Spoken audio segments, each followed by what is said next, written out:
देखो इसमें बेटा क्या लिखेगा, हो सकती, होना बता रहा। ए बहनों, शायद आपको पता होगा कि बेटा ये तो हमने कल पढ़ लिया, वह आपकी बहन हो सकती है, she can be your sister. वह उसकी मम्मी हो सकती है, she can be her mother या हिज मदर। गॉट इट, है ना।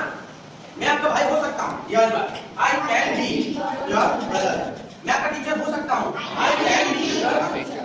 मुझे आपका भाई होना ही चाहिए था। I must have been your brother. I must have been your brother. I must, आपको अंग्रेजी बोलना ही चाहिए था। You must have spoken English.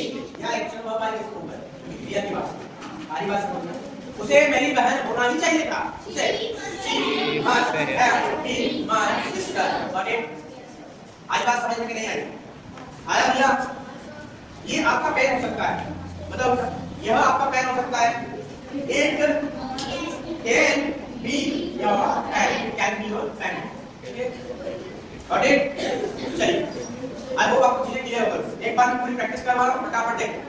मैं जा सकता हूं, बोलिए आवाज सब क्या है, बोलिए मैं जा सकता हूं, जा सका, जाना चाहिए, जाना ही चाहिए, तो जाना पड़ेगा, इसे जाना पड़ेगा, उसे जाना पड़ा, she had to go, मुझे जाने की आवश्यकता है, I need to go।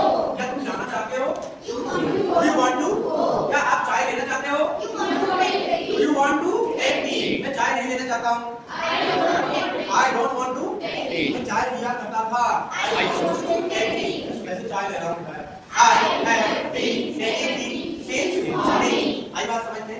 आपको चाय लेना चाहिए थी। अब बताइए, आपको चाय लेना चाहिए थी, मस्त नहीं आएगा, छोटे होने आ जाएगा। You should